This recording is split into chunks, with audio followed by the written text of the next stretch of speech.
Hello students, हम पढ़ रहे हैं बैंकिंग सेक्टर से रिलेटिव चैप्टर पे हम डिस्कस कर रहे हैं।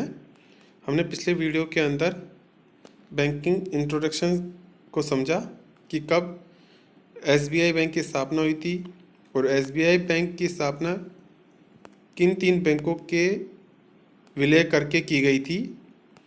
उसके बाद में हमने बैंकों का राष्ट्रीयकरण देखा कि कब कब बैंकों का राष्ट्रीयकरण हुआ था, और आज हम उसी चैप्टर को कंटिन्यू करेंगे।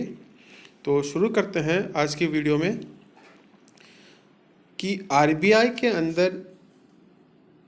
अंदर दो बैंक होते हैं। एक होते हैं अनुसूची बैंक और एक होते हैं गैर अनुसूची बैंक, यानी schedule bank and non schedule bank. ठीक है, तो जो अनुसूची बैंक होते हैं वो कौन से बैंक होते हैं? तो याद रखना, जिन बैंकों का आरबीआई के अधिनियम 1934 यानी आरबीआई एक्ट 1934 के अंदर उसकी जो सेकंड अनुसूची है उसके अंदर जिनका नाम होता है वो होते हैं अनुसूची बैंक। ठीक है, और जिन बैंकों का आरबीआई के अधिनियम 1934 की द्वितीय अनुसूची में नाम नहीं होता है वो कौन से बैंक होंगे? गैर अनुसूची बैंक, यानी नॉन शेड्यूल बैंक। तो हम अब देख लेते हैं कि जो अनुसूची बैंक होते हैं वो कौन से अनुसूची बैंक होते हैं। एक बैंक का आरबीआई के अधिनियम 1934 की द्वितीय अनुसूची में लिस्टेड होने के लिए कौन सी शर्तें होती है, किन बैंकों को आरबीआई के अधिनियम 1934 की द्वितीय अनुसूची के अंदर स्थान मिला है, तो वह है, तो अनुसूची बैंक के लिए पहली है, अनुसूचित बैंकों के लिए 500 करोड़ की पूंजी का होना आवश्यक होता है। ठीक है, पॉइंट क्लियर है सबको? नेक्स्ट, जो बैंक आरबीआई की 1934 अधिनियम 1934 की सेकंड लिस्ट के अंदर होता है उनको क्या क्या फायदा होते हैं? तो सेकंड फायदा वही एक देख लिया कि 500 करोड़ की पूंजी होना आवश्यक है। जो नेक्स्ट है वो आरबीआई के सभी नियम और विनियम इन पर लागू होते हैं। जिन बैंकों का नाम गैर अनुसूची बैंकों में होता है उन पर आरबीआई के सभी नियम और विनियम लागू होते हैं उन पर। ठीक है, नेक्स्ट है आरबीआई से सभी प्रकार की वित्तीय सेवाएं प्राप्त कर सकते हैं कौन? अनुसूची बैंक, यानी शेड्यूल बैंक होते हैं वो वित्तीय सेवाएं प्राप्त कर सकते हैं किनसे? आरबीआई से। तो ये थी आरबीआई के अनुसूची बैंकों की बारे में। अब हम देख लेते हैं कि नेशनलाइज्ड बैंक कौन से हैं, कब कब बैंकों का राष्ट्रीयकरण हुआ था। ये बहुत ही इम्पोर्टेंट है एग्ज़ाम की दृष्टि से और कंपटीशन एग्ज़ाम की दृष्टि से भी। हमसे एग्ज़ाम में पूछा जाता है कि सबसे पहले बैंकों का राष्ट्रीयकरण कब हुआ था। ठीक है, उसके बाद में हम ये देखेंगे कि कितने बैंकों का राष्ट्रीयकरण हुआ था,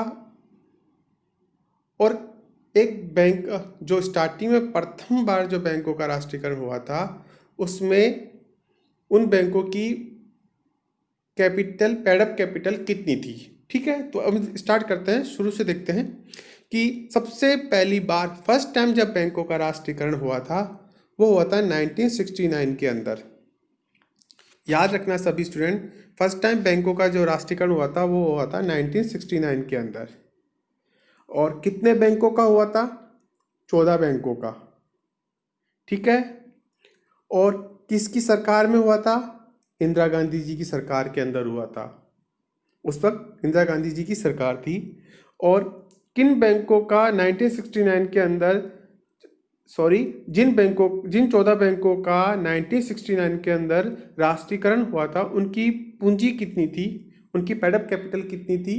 तो उनकी जो पूंजी थी वो थी 50 करोड़।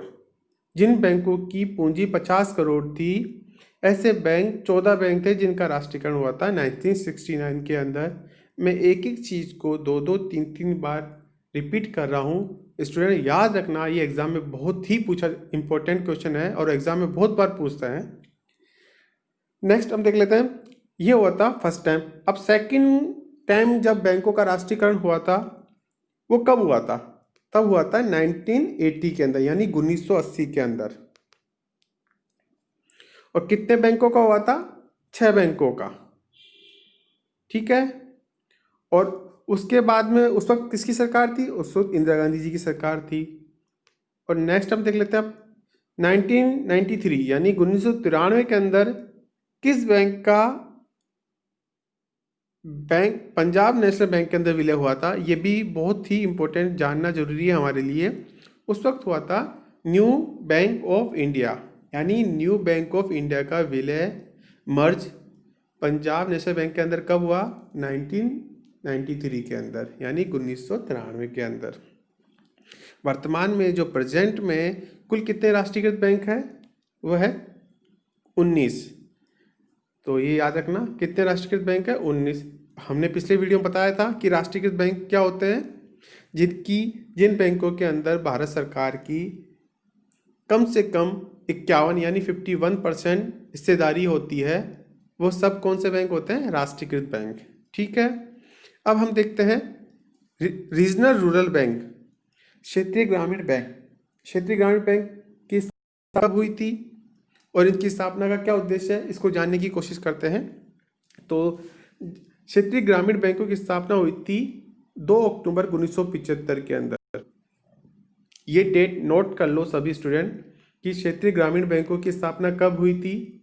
2 अक्टूबर 1975 के अंदर। और जब 2 अक्टूबर 1975 के अंदर कितने बैंकों की स्थापना हुई थी? 5 क्षेत्रीय ग्रामीण बैंकों की। ठीक है। क्षेत्रीय ग्रामीण बैंकों की स्थापना का उद्देश्य क्या था? इसका एक उद्देश्य है कि बैंकिंग की पहुंच हर क्षेत्र तक पहुंचाना, यानी ग्रामीण क्षेत्रों तक बैंकों की पहुंच को उपलब्ध कराना, या आसानी से हर ग्रामीण क्षेत्रवासियों के पास बैंकिंग लेन देन आसानी से की जा सके, इसलिए क्षेत्रीय ग्रामीण बैंकों की स्थापना की गई थी। क्षेत्रीय ग्रामीण बैंकों की स्थापना के अंदर क्या होता है स्टूडेंट? एक जो क्षेत्रीय ग्रामीण बैंक होता है उसके अंदर हिस्सेदारी 3 तरह से होती है। उसका जो रेशो होता है वो होता है 50, 15, 35। तो 50% हिस्सेदारी किसकी होती है उसके अंदर? केंद्र सरकार की होती है। ठीक है। जो 15% जो हिस्सेदारी होती है वो होती है राज्य सरकार की। जिस राज्य के अंदर क्षेत्रीय ग्रामीण बैंक है उस राज्य की कितनी हिस्सेदारी होती है क्षेत्रीय ग्रामीण बैंक के अंदर? वो होती है 15%। ठीक है। और जो ग्रामीण बैंक होता है उसको जो स्पॉन्सर करता है, प्रायोजक होता है, उसकी हिस्सेदारी कितनी होती है? उसकी होती है 35%। ये याद रखना कि जो हिस्सेदारी का जो रेशो है वह है 50, 15 और 35। ये जो वाणिज्य बैंक जो स्पॉन्सर करता है, जैसे एग्जांपल के दृष्टि से हम देखें, जो राजस्थान का जो ग्रामीण बैंक है मरुधरा ग्रामीण बैंक, जो ये मरुधरा ग्रामीण बैंक है, इसको प्रायोजक कौन करता है? इसका स्पॉन्सर कौन है? इसका स्पॉन्सर है एसबीआई। तो एसबीआई की इसके अंदर मरुधरा ग्रामीण बैंक के अंदर कितनी हिस्सेदारी है? वह है 35 यानी 35%। और 15% राजस्थान सरकार की होगी और बाकी 50% केंद्र सरकार की होगी। क्लियर है सबको? कोई डाउट? यदि किसी को डाउट है तो प्लीज वो अपने कमेंट के अंदर मुझे बता सकते हैं और पूछ सकता है। कुछ फैक्ट से रिलेटेड कुछ फैक्ट है, हम उसको एक बार देख लेते हैं। आरबीआई का जो आरआरबी का जो उद्देश्य है वो क्या होता है? जैसा कि हमने बताया था कि ग्रामीण क्षेत्रों में बैंकिंग सुविधा उपलब्ध करवाना। ठीक है। ग्रामीण क्षेत्रों के अंदर बैंकिंग सुविधाओं को उपलब्ध कराना ही क्षेत्रीय ग्रामीण बैंकों की स्थापना का उद्देश्य रहा है। नेक्स्ट, किन दो जगहों पर क्षेत्रीय ग्रामीण बैंक नहीं है? तो वह है सिक्किम और गोवा। ये याद रखना, सिक्किम और गोवा में आरआरबी बैंक नहीं है, एक भी आरआरबी बैंक नहीं है। ठीक है। आगे देखते हैं। अधिकांश आरआरबी घाटे में चल रहे थे, इसलिए अब इनका विलय अन्य वाणिज्य बैंकों में किया जा रहा है। अभी यदि हमसे एग्जाम में हम लिख सकते हैं कि वर्तमान में जब क्षेत्रीय ग्रामीण बैंकों का जो मर्ज हो रहे हैं कमर्शियल बैंकों के अंदर, उसका क्या कारण है? क्योंकि वो घाटे की स्थिति में है और उनकी घाटे की स्थिति से उनको उबारने के लिए उनको मर्ज किया जा रहा है, जो इसको स्पॉन्सर होते हैं, जो प्रायोजक होते हैं। ठीक है। नेक्स्ट देखते हैं क्या है। आरआरबी के नियम बनाया है कि बैंकों की 25% नई शाखाएं ग्रामीण क्षेत्रों में ही होना आवश्यक है। आरबीआई ने एक नियम बनाया कि जो बैंक होंगे ग्रामीण आरआरबी जो बैंक होंगे, रीजनल रूरल बैंक, जो ग्रामीण क्षेत्रीय बैंक होंगे, उनकी 25% शाखाएं ग्रामीण क्षेत्रों में ही होगी। ऐसे नहीं है कि शहरों में अंदर ग्रामीण शाखाएं खोली जा रही, ग्रामीण बैंकों की शहरों में शाखाएं खोली जा रही, नहीं, 25% तो ग्रामीण क्षेत्रों के अंदर ही उनकी स्थापना होना आवश्यक है, ताकि उनकी स्थापना का जो उद्देश्य है वो ग्रामीण क्षेत्रों तक बैंकिंग सुविधाएं उपलब्ध करवाना, आसानी से ग्रामीण क्षेत्र के जो निवासी होते हैं वो बैंकों तक पहुंच सके, आसानी से लेन देन कर सके, या उनकी जो बैंकिंग सेक्टर्स खोलने से ही, उनका अकाउंट खुलने से ही कुछ डायरेक्ट प्रॉफिट होते हैं जो गवर्नमेंट सरकार देती है, जैसे सब्सिडी होती है या कृषि रिलेटिव जो फंड प्रोवाइड करवाती है, लोन, वो बैंकिंग से लेन देन के माध्यम से उपलब्ध कराया जाता है। यदि उन लोगों का बैंकों में अकाउंट नहीं होगा तो किस तरह से पहुंच हो पाएगी, डायरेक्ट उनके अकाउंट में कैसे फंड ट्रांसफर हो पाएगा? यदि ऐसा नहीं होता है तो क्या कालाबाजारी होती है, और एक फिक्स पॉइंट जिस क्योंकि या दलाली के माध्यम से कम हो जाता है। इन बैंकों की स्थापना करने का मुख्य उद्देश्य था कि बैंकिंग सुविधाएं हर ग्रामीण क्षेत्रवासी के पास उपलब्ध हो। ठीक है, कि क्या है आरआरबी? केंद्र सरकार, राज्य सरकार और वाणिज्य बैंक का संयुक्त उपक्रम है, जबकि हमने अपने डिस्कस कर चुके हैं आगे, हमने पहले इसके बारे में बताई थी कि इसकी हिस्सेदारी किन किन बैंकों की होती है। हमारा कि बैंकों का राष्ट्रीयकरण कब हुआ और उनकी, उसके बाद हमने देख लिया कि आरआरबी क्या है और आरआरबी बैंकों की स्थापना क्या उद्देश्य था, और आरआरबी बैंकों की स्थापना कब हुई थी और उसके क्या फायदे हैं, और किस प्रकार इसमें जो संयुक्त उपक्रम है कौन कौन से सरकार का किस किस प्रकार से हिस्सेदारी होती है। नेक्स्ट हम इसी को कंटिन्यू करेंगे। Thank you students.